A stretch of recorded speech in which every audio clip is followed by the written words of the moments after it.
Sed bienvenidos y bienvenidas una vez más aquí a vuestro canal, Cuentos Inmortales TV. Hoy estoy aquí otra vez para compartir con todos vosotros y vosotras una nueva entrega de la colección Cuentos Norteamericanos.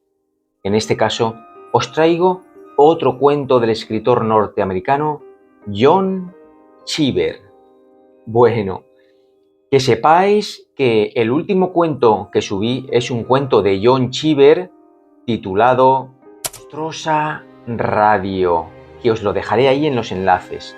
Y también os subí últimamente otro cuento muy bonito, precioso, de la escritora Eudora Welty. Y hoy que os traigo, un nuevo cuento, en este caso uno que se titula Ladrón de Sadie Hill.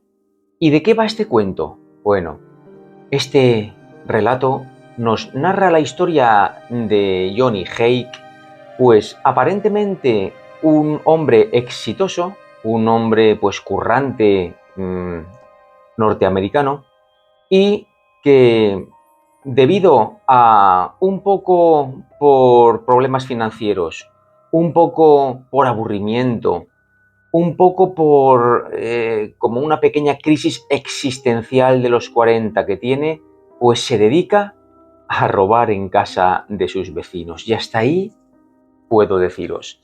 A partir de ahí tendréis que descubrir qué es lo que pasa por la mente de este personaje, porque el final es muy bueno, es muy bonito, a mí me gusta mucho. Os lo dejo ahí también para que lo disfrutéis. Y si es así, no os cortéis, recordad que el like es muy importante. Si no es por vosotros, esto no funciona.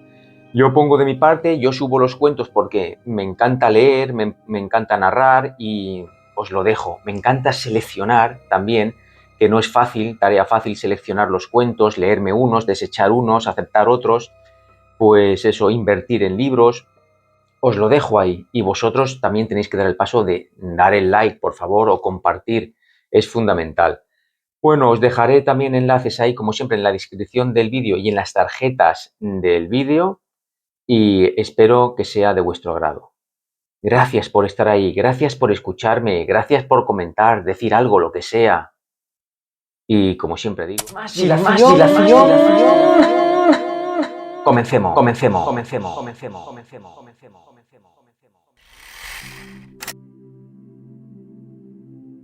El ladrón de Sadie Hill. Me llamo Johnny Hake, tengo 36 años, mido 1,78 en calcetines, peso 64 kilos desvestido y estoy, por así decirlo, desnudo en este momento y hablando en la oscuridad. Fui concebido en el Hotel St. Regis, nací en el Hospital Presbiteriano, me educaron en Sutton Place, fui bautizado y confirmado en la iglesia de San Bartolomé y me entrené con los Knickerbocker Greys. Jugué al rugby y al béisbol en Central Park. Hacía gimnasia en el armazón de los toldos de los bloques de apartamentos de East Side y conocí a mi mujer, Cristina Louise, en una de esas grandes fiestas en el Waldorf. Serví 4 años en la Marina, ahora tengo 4 hijos y vivo en un banlieue llamado Sadie Hill. Tenemos una hermosa casa con jardín y barbacoa al aire libre, y las noches de verano, sentado allí con los niños y mirando lo que el escote de Cristina deja ver cuando se inclina para dar la vuelta a los filetes y echarles sal, o simplemente contemplando las luces del cielo, me estremezco como me estremecen ocupaciones más audaces y peligrosas, y me imagino que eso es lo que significa el dolor y la dulzura de la vida. Inmediatamente después de la guerra, fui a trabajar con un fabricante de envoltorio plástico industrial y creí que aquel empleo acabaría convirtiéndose en mi vida. La empresa era patriarcal, es decir, el anciano te ponía a hacer una cosa y luego te cambiaba a otra. Llevaba las riendas de cada caballo, el molino de Jersey y la planta de procesamiento de Nashville, y se comportaba como si hubiese soñado toda su industria en el curso de una siesta. Yo me quitaba del camino del viejo tan ágilmente como podía y me comportaba en su presencia como si fuese un pedazo de arcilla que él hubiese moldeado con sus propias manos y al que hubiera infundido el fuego de la vida. Era el tipo de déspota que necesitaba una fachada, y en eso consistía el trabajo de Jill Bucknam. Era la mano derecha, la fachada y el pacificador del anciano, y podía negociar cualquier asunto con la humanidad de la que el viejo carecía. Pero empezó a faltar a la oficina. Al principio un día o dos, luego 2 semanas, y posteriormente durante más tiempo. Al volver, alegaba problemas estomacales o vista cansada, aunque se veía de lejos que estaba trastornado. No era tan extraño, puesto que beber como un cosaco era uno de los cometidos que debía cumplir para la empresa. El viejo lo aguantó durante 1 año y después vino a mi despacho una mañana y me dijo que me presentara en el apartamento de Bucknam y le comunicara que estaba despedido. Era una maniobra tan sucia y tortuosa como enviar al Botones a poner de patitas en la calle al presidente del Consejo de Administración. Bucknam no solo era mi superior, sino que me llevaba muchos años, y era un hombre que condescendía a pagarme una copa en cualquier momento, pero así solía proceder el viejo, y yo sabía lo que tenía que hacer. Telefoneé a casa de Bucknam, y su mujer me dijo que podría ver a Jill esa tarde. Comí solo y anduve vagando por la oficina hasta eso de las 3.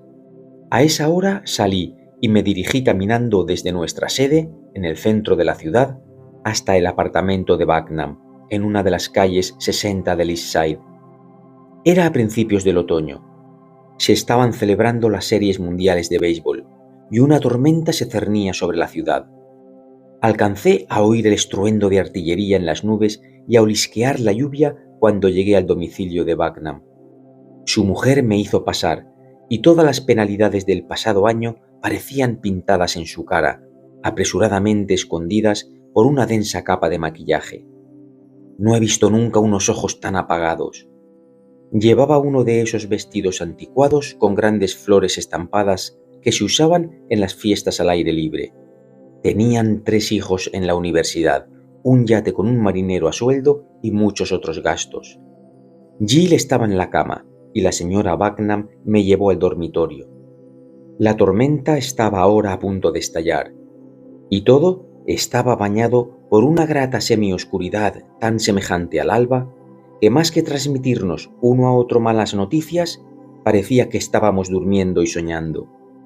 Jill estuvo divertido, adorable, condescendiente, y me dijo que se alegraba muchísimo de verme.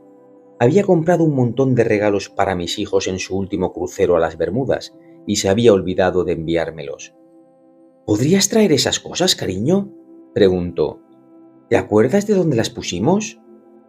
Ella volvió a entrar en la habitación con 5 o 6 paquetes grandes de aspecto caro y los depositó sobre mis rodillas. Pienso en mis hijos como un padre afectuoso y me encanta hacerles regalos. Por eso me entusiasmé. Era una artimaña, desde luego, sospecho que de ella, una de las muchas que seguramente habría concebido a lo largo del año anterior para que el mundo no se les cayera encima. Pude advertir que el papel de envolver no era reciente, y al llegar a casa y encontrar dentro unos viejos suéteres de cachemira que las hijas de Jill no habían llevado a la universidad y una gorra escocesa con la badana sucia, aumentó mi compasión por los Bucknam en sus apuros. Con el regazo lleno de obsequios para mis niños y la piedad rezumando por todos mis poros, no me atreví a darle la puntilla. Hablamos de las series mundiales y de ciertos asuntos insignificantes de la oficina, y cuando empezó a llover y se levantó viento, ayudé a la señora Bucknam a cerrar las ventanas del apartamento. Después me marché, cogí uno de los primeros trenes y me volví a casa en medio de la tormenta. 5 días después, Jill Bucknam tomó la decisión de dejar la bebida definitivamente y se presentó en la oficina para sentarse de nuevo a la derecha del anciano patrón. La mía fue una de las primeras cabezas que pidió. Di en pensar que si mi destino hubiera sido ser bailarín de ballet ruso o fabricar piezas de orfebrería, pintar bailarinas Schuplater en cajones de escritorio y paisajes sobre conchas de almeja, o vivir en algún lugar de manera muy baja como Provincetown, no habría conocido un puñado de gente más extraña que la que conocí en aquella empresa de envoltorios plásticos. Y entonces me decidí a volar con mis propias alas.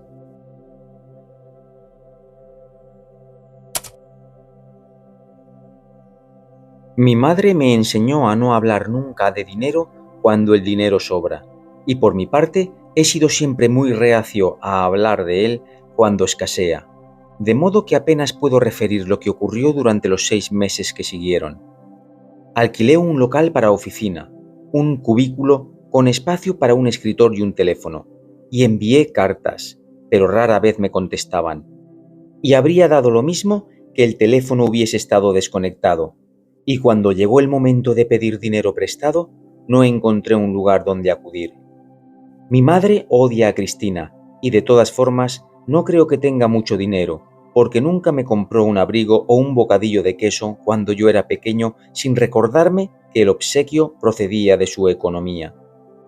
Tenía muchos amigos, pero aunque mi vida dependiera de ello, no podría pedirle a un hombre que me invitara a una copa y darle un sablazo de 500 billetes. Y yo necesitaba más. Lo peor de todo es que no había descrito la situación a mi mujer de una forma adecuada. En eso pensaba una noche cuando nos estábamos vistiendo para ir a cenar a casa de los Warburton, que vivían carretera arriba. Cristina estaba sentada ante el tocador, poniéndose los pendientes. Es una mujer hermosa y en la flor de la vida, y su ignorancia de la penuria económica es completa.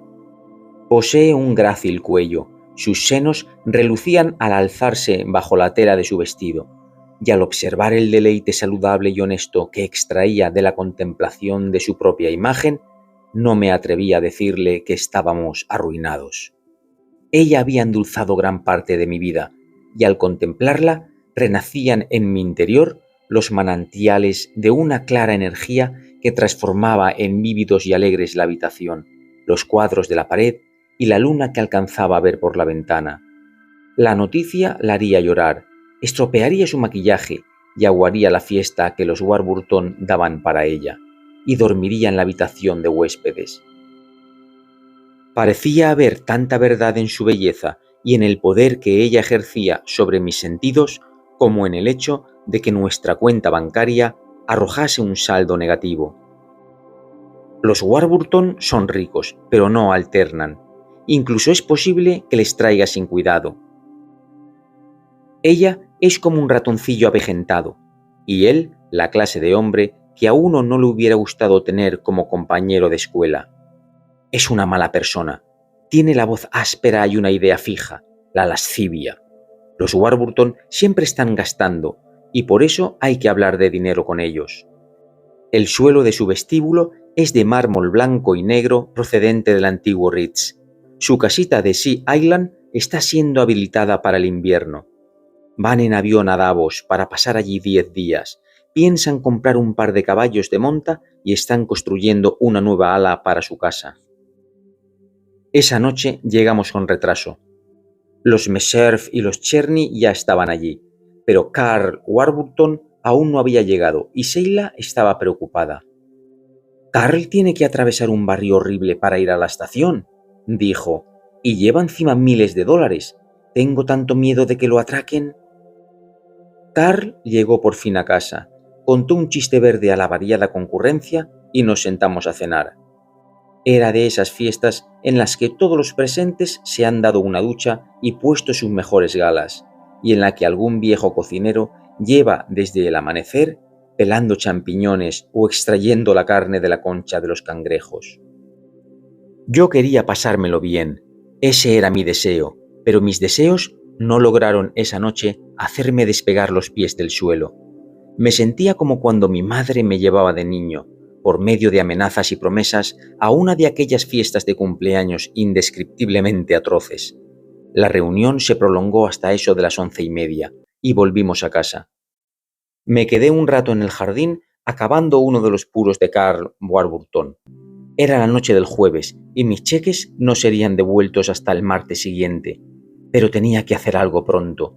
Cristina estaba dormida cuando subí y también a mí me rindió el sueño. pero desperté alrededor de las 3.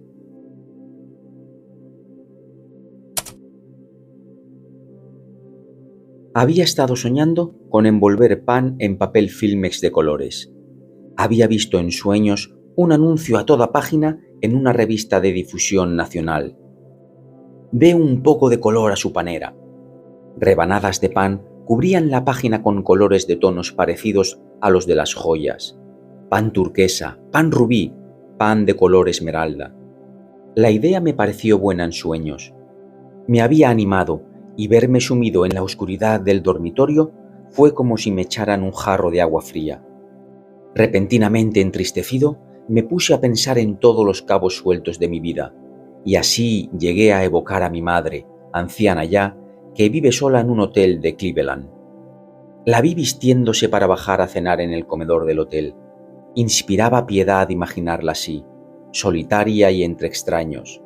Y sin embargo, cuando volvió la cabeza, vi que todavía le quedaban algunos dientes afilados en las encías.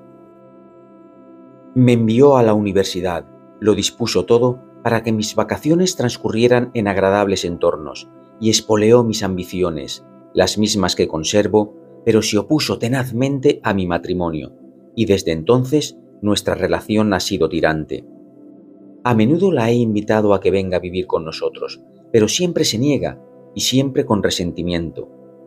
Le envío flores y obsequios, le escribo todas las semanas, pero parece que estas atenciones únicamente sirven para fortalecer su convicción de que mi matrimonio ha sido un desastre para ella y para mí. Luego pensé en las cintas de su delantal, pues cuando yo era niño me parecía que aquellas cintas estaban tendidas sobre los océanos Pacíficos y Atlántico. Me daban la sensación de que se enlazaban, como estelas de vapor, bajo la mismísima bóveda del paraíso. Entonces la evoqué sin rebeldía ni inquietud, simplemente con la tristeza de comprobar que todos nuestros esfuerzos habían cosechado tan pocas emociones limpias y que ni siquiera podíamos tomar juntos una taza de té sin remover toda clase de amargos sentimientos. Anhelé corregir aquel estado de cosas, revivir toda la relación con mi madre sobre un trasfondo más sencillo y humano, un marco en el que mi educación no se hubiera cobrado un precio tan alto en emociones malsanas. Quise recrear todo aquel pasado en una Arcadia afectiva en que nuestra conducta fuera diferente, para de este modo poder pensar en ella a las 3 de la mañana sin sentimiento de culpa y para ahorrarle la soledad y olvido en su vejez. Me acerqué un poco a Cristina y al entrar en el espacio bañado por su calor sentí de pronto que todo era amable, encantador, pero ella se movió en sueños y se alejó de mi lado. Entonces tosí de nuevo, tosí ruidosamente. No pude contener la tos, salí de la cama, fui al oscuro cuarto de baño y bebí un vaso de agua. Me asomé a la ventana del baño y miré el jardín. Hacía un poco de viento del alba, un rumor lluvioso inundaba el aire, agradable de sentir en la cara. Había unos cigarrillos detrás del retrete y encendí uno para recobrar el sueño. Pero al inhalar el humo me dolieron los pulmones y de improviso me asaltó el convencimiento de que me estaba muriendo de cáncer.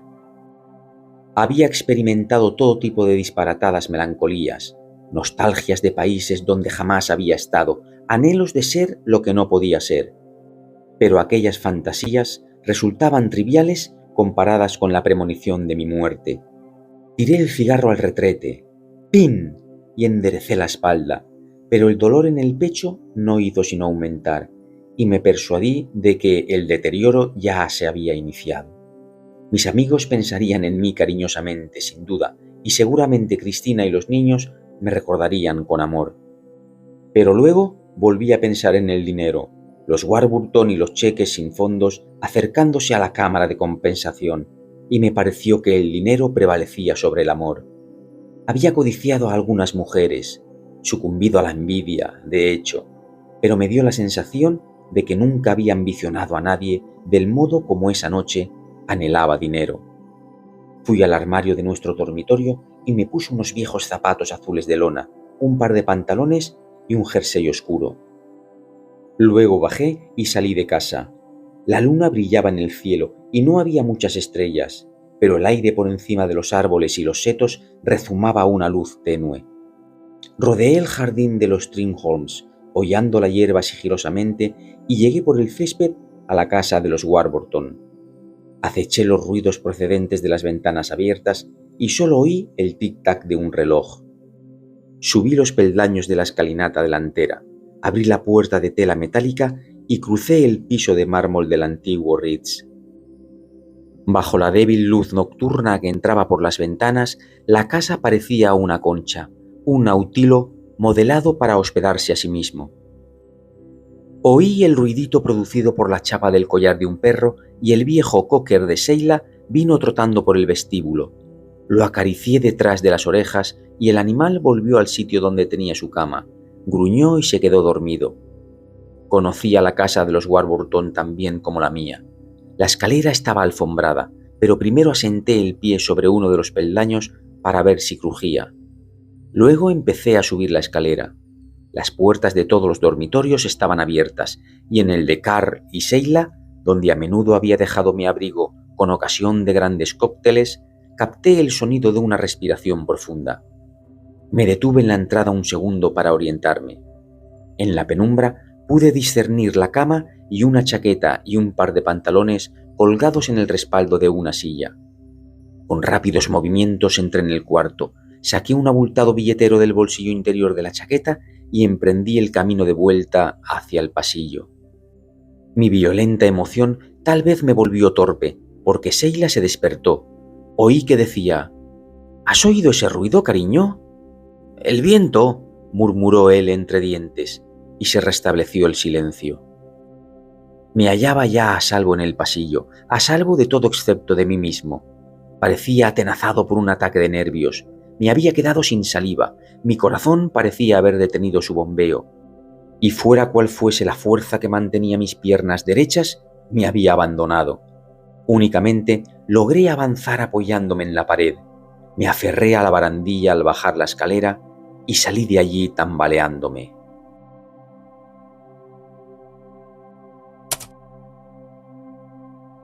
Una vez en la oscura cocina de mi casa, bebí 3 o 4 vasos de agua.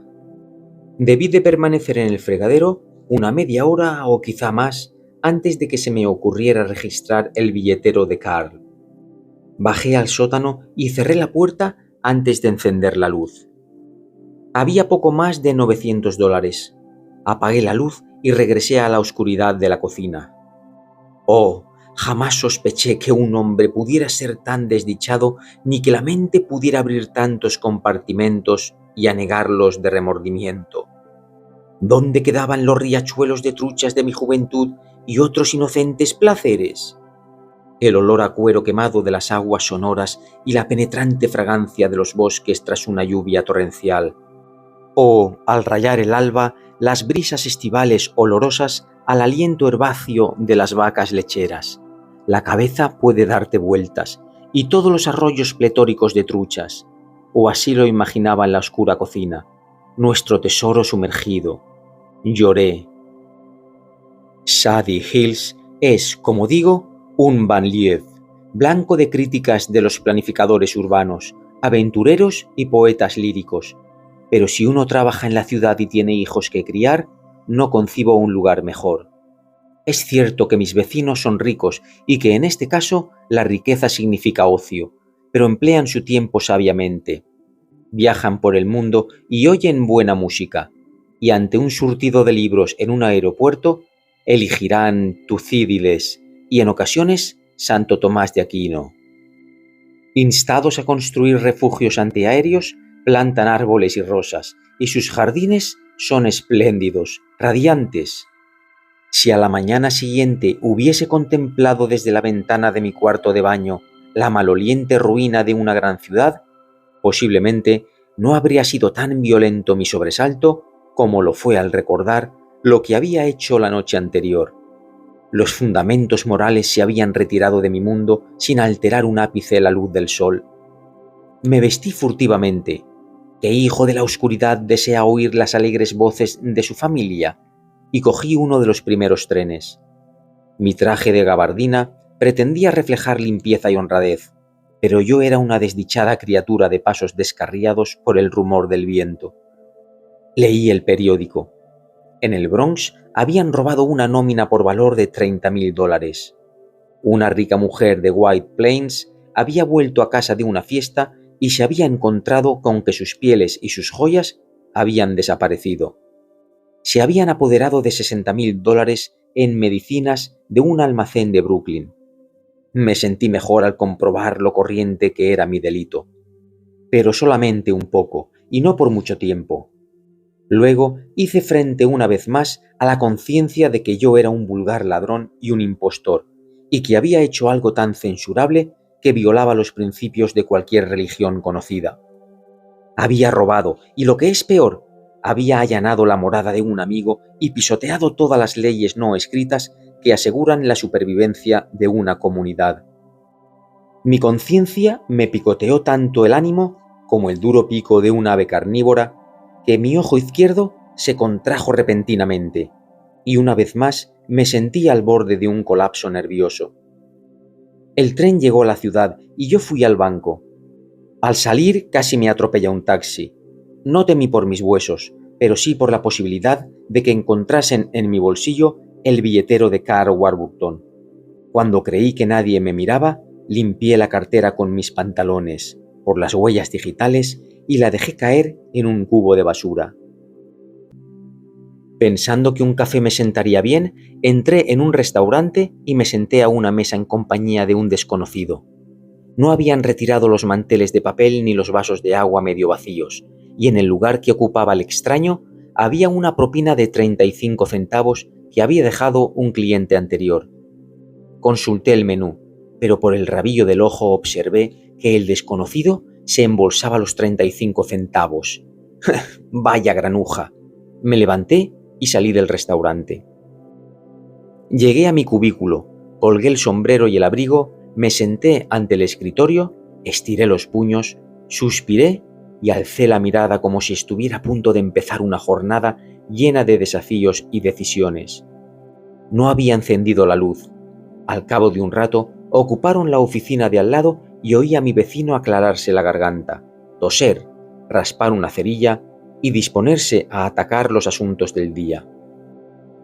Las paredes eran delgadas, mitad cristal esmerilado y mitad madera contrachapada, y no existía intimidad acústica en aquellos despachos.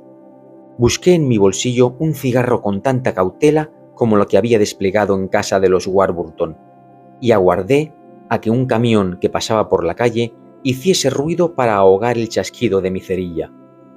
El prurito de la indiscreción se apoderó de mí. Mi vecino estaba tratando de vender por teléfono unas existencias de uranio. Procedía del siguiente modo. Primero era cortés, luego grosero.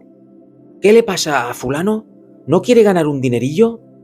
Después se mostraba muy desdeñoso. Lamento haberlo molestado. Creí que tendría $65 para invertir. Hizo 12 llamadas sin hallar comprador. Yo estaba más silencioso que un ratón. Luego llamó a la oficina de información de Idlewild para enterarse de la llegada de aviones procedentes de Europa. El de Londres llegaría a su hora. Los de Roma y París venían con retraso. «No, no está aquí todavía», oía decir a alguien por teléfono. «Todavía está oscuro ahí al lado». El corazón me latía a toda velocidad. Entonces mi teléfono empezó a sonar y conté 12 timbrazos antes de que cesara. «Estoy seguro, seguro», dijo el hombre del despacho contiguo. «Está sonando su teléfono y no contesta. No es más que un solitario hijo de fruta en busca de trabajo. Adelante, adelante te digo. No tengo tiempo de ir ahí. Vamos. 7, 8, 3, 5, 7, 7. Cuando colgó, fui hasta la puerta. La abrí, la cerré, encendí las luces, moví los percheros, silbé una canción, me dejé caer pesadamente en la silla ante mi escritorio y marqué el primer número de teléfono que se me pasó por la cabeza. Era el de un antiguo amigo, Bart Howe, que exclamó al oír mi voz. «Jackie, te he estado buscando por todas partes. ¿Seguro que levantaste el campamento y te escabulliste?» «Sí», respondí. «¡Te escabulliste!», repitió Howe. «Te has esfumado, pero de lo que quería hablarte es de ese negocio que pensé que podría interesarte. Es un chollo, pero no te llevará más de 3 semanas. Tan sencillo como un robo. Son crédulos, estúpidos y están forrados. Es como robar». «Sí», dije. «Bueno, entonces, ¿podemos vernos a las 12:30 para comer en el Cardin's y que te dé los detalles?» «De acuerdo», respondí con voz ronca. «Muchas gracias, Bart». «Fuimos a la cabaña el domingo», estaba diciendo el hombre del despacho vecino cuando yo colgué. «A Luis le picó una araña venenosa. El médico le puso una inyección. Se pondrá bien». Marcó otro número y repitió. «Fuimos a la cabaña el domingo. A Luis le picó una araña venenosa». Era posible que un hombre cuya mujer ha sido mordida por una araña y que disponga del tiempo necesario llame a 3 o 4 amigos para contárselo. Y era asimismo posible que la araña fuese una frase cifrada de advertencia a conformidad con determinado negocio ilícito. Lo que me atemorizaba era el hecho de que, habiéndome convertido en un ladrón, me parecía verme rodeado de ladrones y estafadores. Mi ojo izquierdo repitió el tic, y la incapacidad de una parte de mi conciencia para resistir al asedio de los reproches que me formulaba otra vez me obligaron a buscar desesperadamente a alguien a quien se pudiese censurar. Muchas veces había leído en los periódicos que el divorcio conduce en ocasiones al delito. Mis padres se divorciaron cuando yo tenía alrededor de 5 años. Era una buena pista que enseguida me condujo a otra mejor.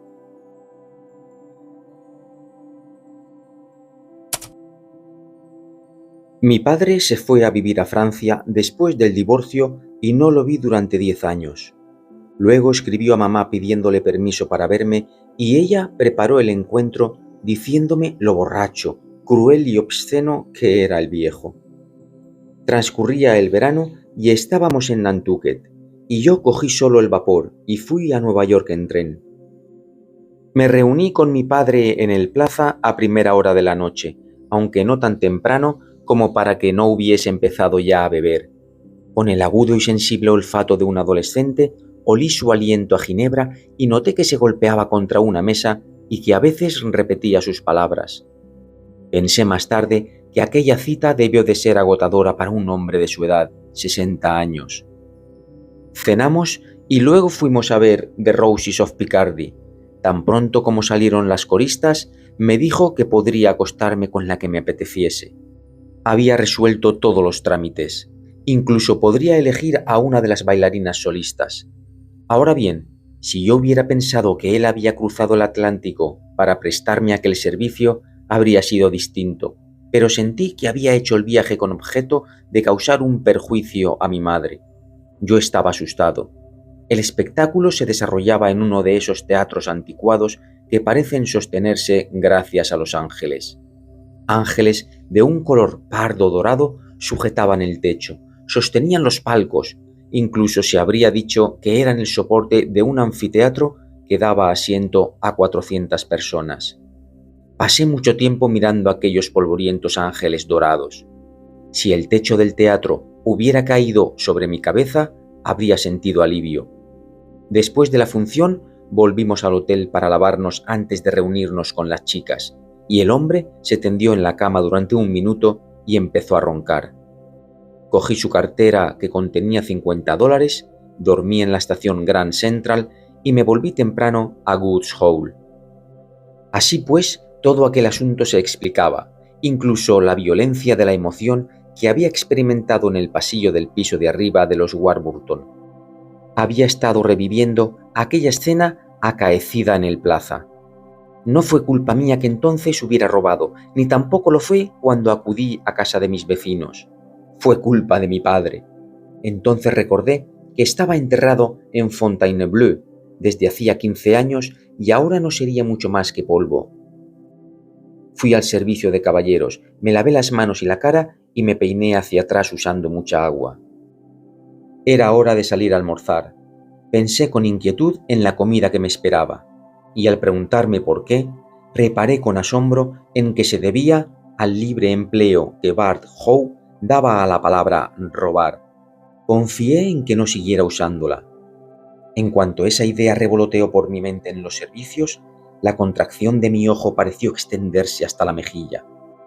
Era como si el verbo estuviese hincado en el idioma inglés como un anzuelo envenenado. Yo había cometido adulterio y la palabra adúltero no poseía fuerza para mí. Me había emborrachado y el vocablo borrachera carecía de un poder extraordinario. Solo el término robar y su cortejo de sustantivos, verbos y adverbios poseían la facultad de tiranizar mi sistema nervioso, como si yo hubiera desarrollado inconscientemente cierta doctrina en la que el acto de hurtar cobrase preeminencia sobre los demás pecados que se enumeran en los 10 mandamientos, y fuese signo de muerte moral. El cielo estaba oscuro cuando salí a la calle. Las luces fulguraban por todas partes. Miré al rostro de la gente que se cruzaba conmigo en busca de alentadoras señales de honradez en un mundo tan corrompido. Y en la tercera avenida vi a un joven con una taza de hojalata que mantenía los ojos cerrados para aparentar ceguera. El sello de la ceguera, la impresionante inocencia de la parte superior de una cara, se veía desmentido por el ceño fruncido y las patas de gallo de los ojos de un hombre que era capaz de ver su bebida en el bar. Había otro mendigo ciego en la calle 41, pero no examiné sus cuencas oculares porque comprendí que no podía certificar la autenticidad de cada mendigo urbano. El Cardins es un restaurante para hombres situado en una de las calles 40.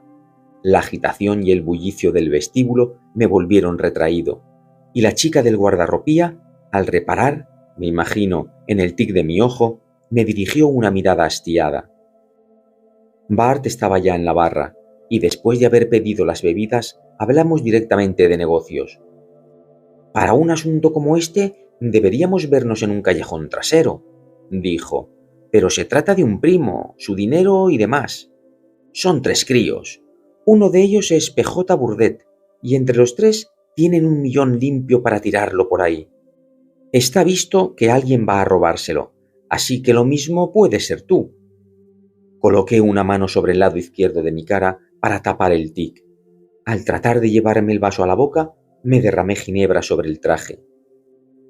«Los 3 acaban de salir de la universidad», prosiguió Bart, «y los 3 tienen tan llenos los bolsillos que si los dejas sin blanca ni siquiera lo notarán. Pues bien, para participar en este atraco, lo único que tienes que hacer es...».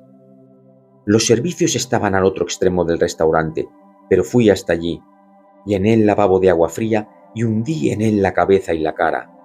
Bart me había seguido hasta los lavabos.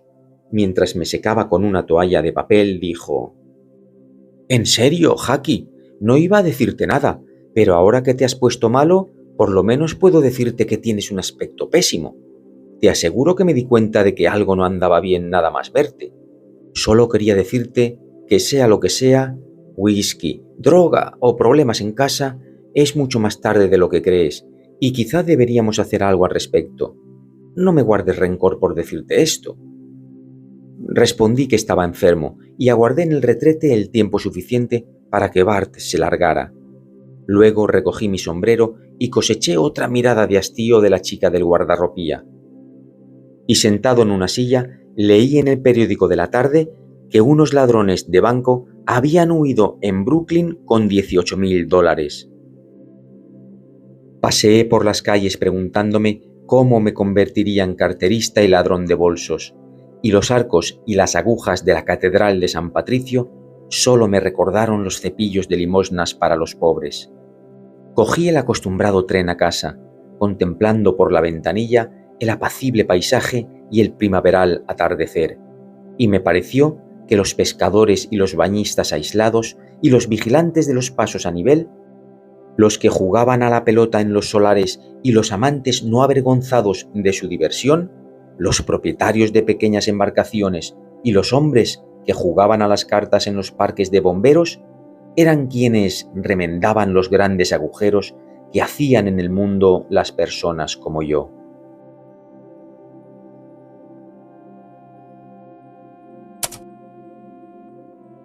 Cristina es de esas mujeres que cuando la secretaria de la asociación de exalumnos de su universidad le pide que describa su posición social, se marea pensando en la diversidad de sus actividades y sus intereses.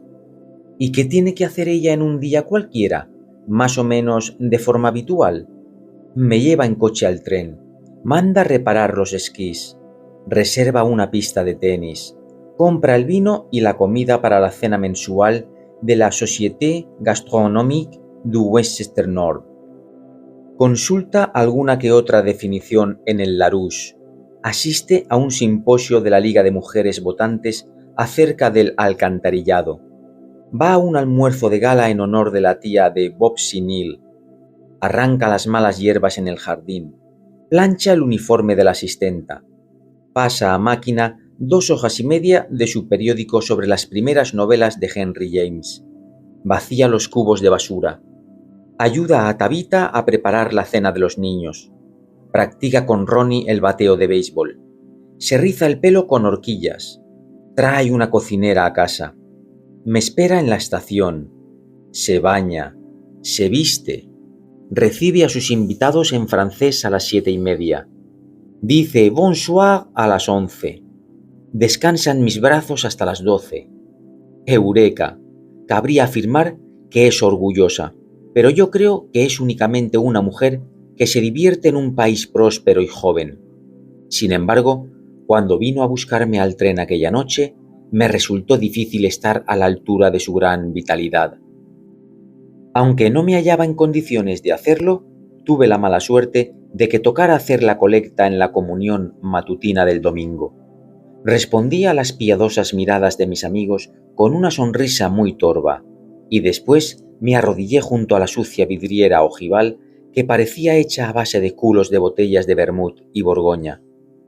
Me arrodillé sobre un cojín de imitación de cuero donado por algún gremio o auxiliar para reemplazar a uno de los raídos de color marrón que al empezar a abrirse por las costuras y a enseñar mechones de paja, hacía que todo el local oliese como un viejo pesebre. El olor de paja y flores, el resplandor de la vela y los cirios, cuya llama vacilaba ante el aliento del párroco, así como la humedad de aquel edificio de piedra con mala calefacción, me resultaban muy familiares y pertenecían a mi infancia en igual medida que los rumores y los aromas de una cocina o una guardería, y, no obstante, aquella mañana eran tan intensos que me sentí mareado. Entonces percibí en el zócalo, a mi derecha, el roer de unos dientes de rata que perforaban como un taladro el duro roble. ¡Santo, santo, santo!, dije en voz muy baja, con la esperanza de espantar al animal. Señor de los ejércitos, el cielo y la tierra están llenos de tu gloria. La reducida congregación murmuró amén con un rumor como de pisadas, y la rata se escabulló corriendo a lo largo del zócalo. Y entonces, quizá porque estaba demasiado absorto por el chirrido de los dientes de la rata, o tal vez porque el olor a humedad y paja resultaba soporífero, alcé los ojos que había cobijado con ambas manos, vi que el oficiante bebía del cáliz y caí en la cuenta de que yo no había comulgado. Una vez en casa, hojeé el periódico dominical buscando reseñas de nuevos robos y comprobé que abundaban. Habían saqueado bancos, vaciado de joyas las cajas de caudales de algunos hoteles, atado a sillas de cocina a mayordomos y sirvientas, robado partidas de pieles y diamantes industriales, irrumpido en tiendas de delicatessen, estancos y casas de empeño, y alguien se había llevado un cuadro del Instituto de Arte de Cleveland. A última hora de la tarde salí al jardín y recogí las hojas muertas con el rastrillo. ¿Qué mayor penitencia que limpiar el césped de los desechos del oscuro otoño bajo los rayados y pálidos cielos de la primavera? Mientras rastrillaba, se acercaron mis hijos. «Los Tobler están jugando al softball», dijo Ronnie. «Todo el mundo está allí». «¿Por qué no vais a jugar?», pregunté. «No se puede si no te han invitado», contestó Ronnie por encima del hombro, y luego se marcharon. Entonces reparé en que se oían los vítores del partido al que no nos habían invitado. Los Tobler vivían al final de la manzana. Las alegres voces parecían volverse cada vez más nítidas a medida que se hacía de noche.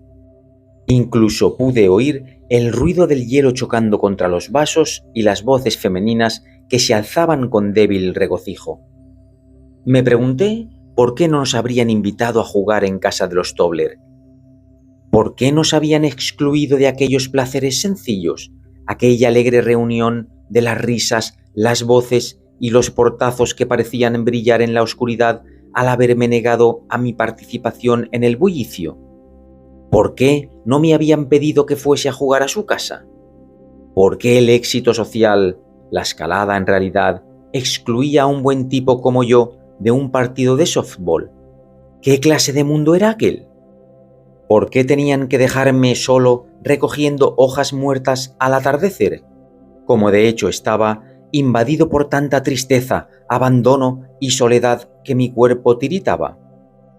Si hay alguien a quien detesto, es al sentimental sin personalidad, a toda esa gente melancólica que debido a un exceso de piedad por los demás, desconocen el estremecimiento de su propia esencia y se deslizan por la vida sin identidad, como brumas humanas, compadeciendo a todo el mundo.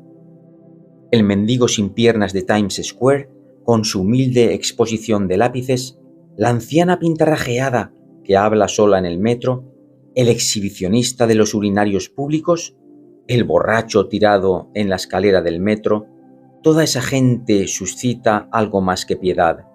Son, de golpe, la suma de todos los desventurados.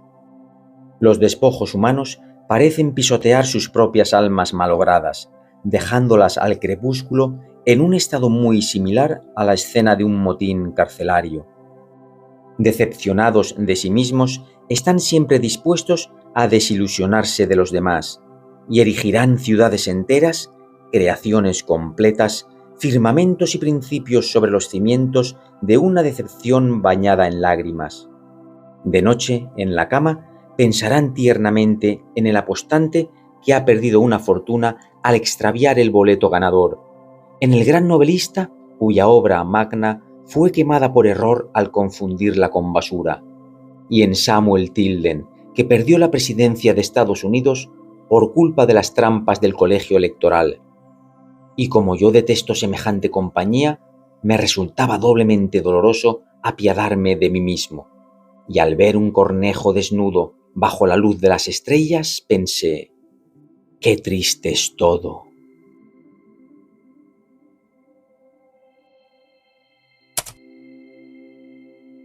El miércoles fue mi cumpleaños. Me acordé a media tarde en la oficina, y la idea de que Cristina pudiera estar planeando una fiesta sorpresa me hizo pasar de la posición sedante a la vertical, sin aliento. Después llegué a la conclusión de que ella no lo haría, pero los meros preparativos que harían los niños me suponían un problema emotivo. Ignoraba la forma de afrontarlos. Me marché temprano del despacho y tomé 2 copas antes de coger el tren. Cristina parecía muy contenta cuando fue a buscarme a la estación, y yo puse muy buena cara a pesar de mi inquietud. Los niños se habían puesto ropa limpia y me desearon feliz cumpleaños con tal fervor que me sentí horriblemente mal. Sobre la mesa había un montón de regalitos, sobre todo cosas hechas por los niños, gemelos confeccionados con botones, un bloc de notas y otras cosas por el estilo. Creí estar bastante alegre, teniendo en cuenta las circunstancias, y saqué fotos, me puse mi ridículo sombrero, apagué de un soplo las velas de la tarta y di las gracias a todos. Pero al parecer todavía había otro regalo, el gran regalo, y después de cenar me dejaron en casa mientras Cristina y los niños salían afuera. Y luego entró Juni, me sacó al jardín y me llevó a la parte de atrás de la casa, donde estaban todos. Apoyada contra la pared había una escalera extensible de aluminio con una tarjeta y una cinta atada a ella, y yo dije, como si me hubiera dado un golpe, ¿qué diablos significa esto? Pensamos que la necesitabas, papá, dijo Juni. ¿Para qué necesito una escalera? ¿Qué os creéis que soy, el dependiente de una librería? Contraventanas, dijo Juni, cortinas. Me volví hacia Cristina. ¿He estado hablando en sueños? No, contestó ella. no has hablado en sueños. Juni comenzó a lloriquear. «¿Podrás quitar las hojas de los canalones para la lluvia?», dijo Ronnie. Los dos niños me miraban con cara larga. «Por lo menos tienes que reconocer que es un regalo muy poco habitual», le dije a Cristina. «¡Santo Dios!», exclamó ella. «Vamos, niños, vamos». Estuve dando vueltas por el jardín hasta después de oscurecer. Las luces se encendieron en el piso de arriba. Juni seguía llorando y Cristina le cantaba. Luego se calló. Esperé hasta que se encendió la luz de nuestro dormitorio y al cabo de un rato subí la escalera. Cristina estaba en camisón, sentada ante su tocador, y en sus ojos habían gruesas lágrimas. «Tienes que tratar de comprender», dije. «Aunque quisiera, no podría. Los niños han estado ahorrando durante meses para comprarte ese chisme. Tú no sabes por lo que he pasado. Aunque lo hubieras pasado peor que en el infierno, no te lo perdonaría. No te ha ocurrido nada que pueda justificar tu conducta. La han tenido escondida una semana en el garaje. Son tan encantadores. No me he sentido yo mismo últimamente». «No me digas a mí que no te has sentido tú mismo», replicó. «He estado esperando que te marchases esta mañana y he temido que volvieras a casa esta noche». «No me he portado tan rematadamente mal». «Peor aún», dijo ella. «Has sido brusco con los niños, odioso conmigo, grosero con tus amigos y malvado a sus espaldas. Peor imposible». «¿Quieres que me vaya?». «Oh, señor, si quiero que te vayas, volvería a respirar». «¿Y qué hacemos con los niños?». «Pregúntaselo a mi abogado». «Entonces me iré». Bajé a la sala y me dirigí a donde guardábamos las maletas. Al sacar la mía, descubrí que el cachorro de los niños había mordido la correa de cuero hasta desatarla por uno de los lados. Cuando intentaba buscar otra maleta, todas las demás se me cayeron encima, magullándome. Arrastré tras mis pasos hasta el dormitorio la maleta con su larga correa colgando. «Mira», dije. «Mira esto, Cristina. El perro se ha comido la correa de mi maleta». Ni siquiera levantó la cabeza. «He invertido $20.000 al año en esta casa durante 10 años», grité, «y cuando llega la hora de marcharme, ni siquiera tengo derecho a una maleta decente.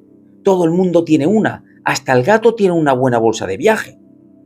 Abrí bruscamente mi armario de camisas y solo encontré 4 limpias.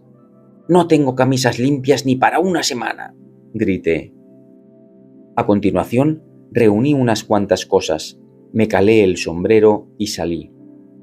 Por un instante pensé incluso en llevarme el coche. Fui al garaje y le eché un vistazo. Entonces vi el letrero que rezaba «Se vende» y que había colgado de la casa cuando la compramos mucho tiempo atrás. Desempolvé el letrero, cogí un clavo y una piedra. Rodeé la casa hasta la entrada delantera y clavé en un arce el rótulo «Se vende». Después me fui a pie hasta la estación. Está como a 2 kilómetros. La larga correa de cuero iba arrastrándose a mi espalda. Me detuve y traté de cortarla, pero no lo conseguí. Al llegar a la estación, descubrí que el próximo tren no pasaba hasta las 4 de la mañana. Decidí esperar. Me senté sobre la maleta y aguardé 5 minutos. Luego desanduve el camino a casa. A mitad del trayecto vi a Cristina, que bajaba la calle con una camisa, suéter y zapatos de lona. Las cosas que más rápido se pone uno encima, pero eran prendas estivales. Volvimos juntos a casa y nos acostamos.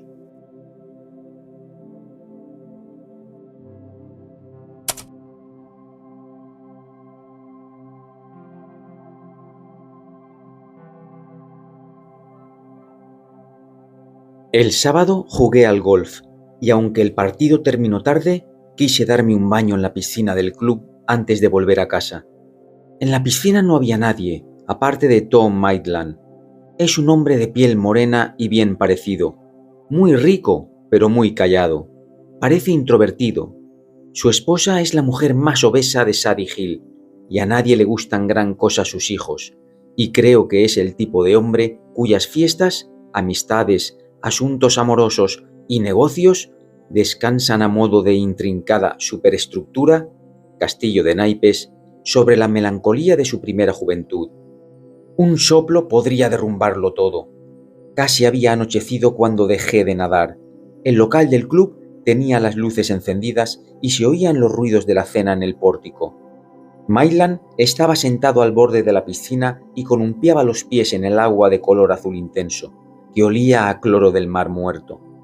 Yo me estaba secando y al pasar junto a él le pregunté si no pensaba bañarse. «No sé nadar», dijo. Sonrió, apartó de mí los ojos y contempló el agua inmóvil y reluciente de la piscina en el oscuro paisaje. «Teníamos una piscina en casa», prosiguió, «pero nunca tuve ocasión de nadar en ella. Siempre estaba dando clases de violín».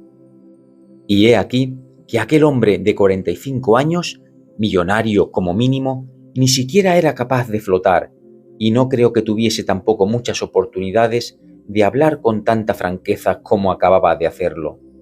Mientras me vestía, se sentó en mi cerebro la idea, sin que yo la alentase, de que los Maitland serían mis próximas víctimas. Pocas noches después, me desperté a las 3 de la mañana. Repasé mentalmente los cabos sueltos de mi vida. Mamá en Cleveland, los envoltorios plásticos. Y luego fui al cuarto de baño a encender un cigarrillo antes de recordar que me estaba muriendo de cáncer y dejando a viuda y huérfanos sin un céntimo. Me puse mis zapatillas azules de lona y el resto de la indumentaria. Eché una ojeada por las puertas abiertas de los dormitorios de los niños y salí de casa. Estaba nublado. A través de jardines traseros llegué hasta la esquina. Luego crucé la calle y me planté ante el camino de acceso a la casa de los Maitland. Caminaba por la hierba, a la orilla de la grava.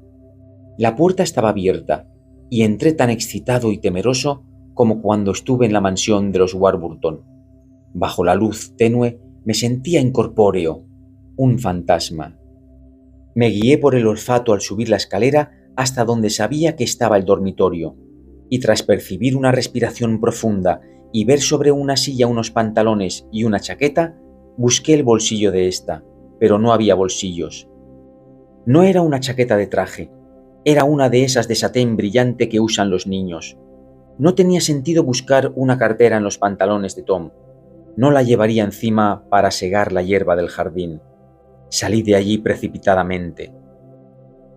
No volví a dormirme esa noche. Me quedé sentado en la oscuridad pensando en Tom y en Gracie Maitland, en los Warburton y en Cristina, y en mi propio destino miserable, y en lo distinto que era Sadie Hill visto de noche y a la luz del día. Pero volví a salir la noche siguiente, esta vez al domicilio de los Pewter, que no solo eran ricos, sino borrachines, y que bebían tanto que no me explicaba cómo podrían oír los truenos en cuanto apagaban las luces. Salí, como de costumbre, poco después de las 3. Estuve pensando tristemente en mis comienzos, en cómo me engendró aquella pareja entregada a un frenesí desenfrenado en un hotel del centro tras una cena de 6 platos regados con vino. Y mi madre me había dicho muchísimas veces que si ella no hubiera bebido tantos Old Fashioned antes de aquella famosa cena, yo todavía seguiría en una estrella, a la espera de nacer. Y pensé en mi viejo padre y en aquella noche en el Plaza, en los muslos con cardenales de la campesina de Picardía, en los ángeles de color pardo dorado que sostenían el teatro y en mi terrible destino. Mientras me encaminaba a la casa de los Pewter, se produjo un áspero revoloteo en todos los árboles y jardines, como una corriente de aire sobre un lecho de fuego, y me pregunté cuál sería la causa, hasta que sentí la lluvia sobre mi cara y mis manos, y entonces me eché a reír.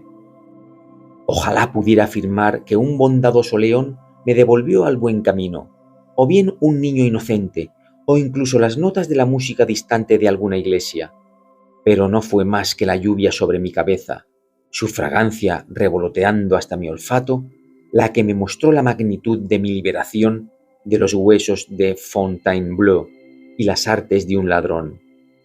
Había maneras de salir del apuro si me preocupaba por utilizarlas.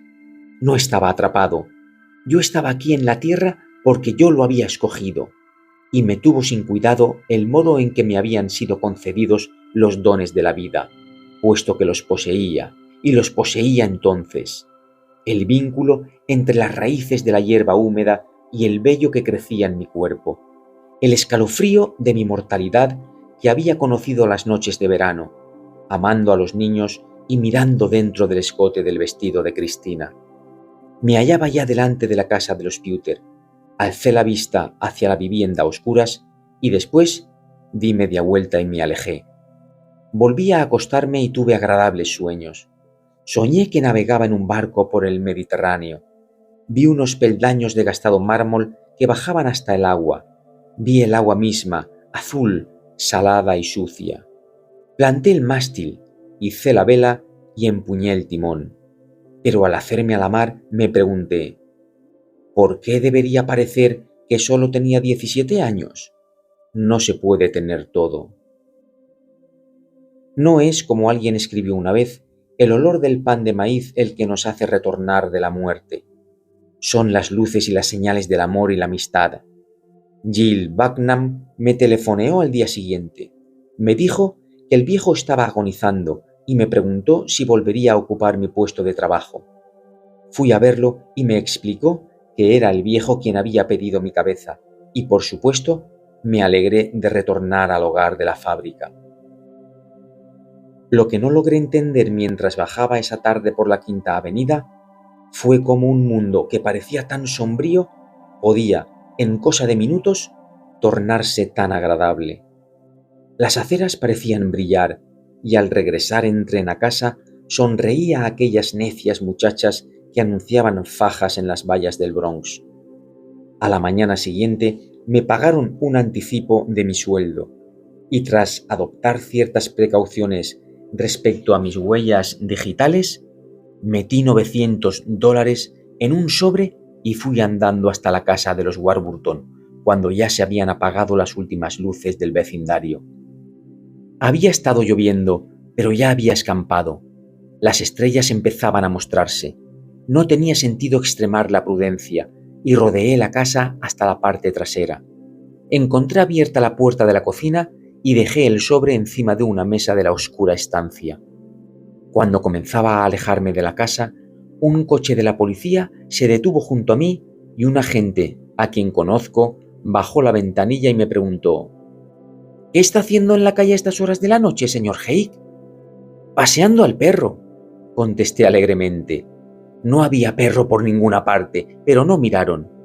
«Ven aquí, Toby. Vamos, Toby. Ven, perrito bueno», llamé y me fui silbando alegremente en la oscuridad.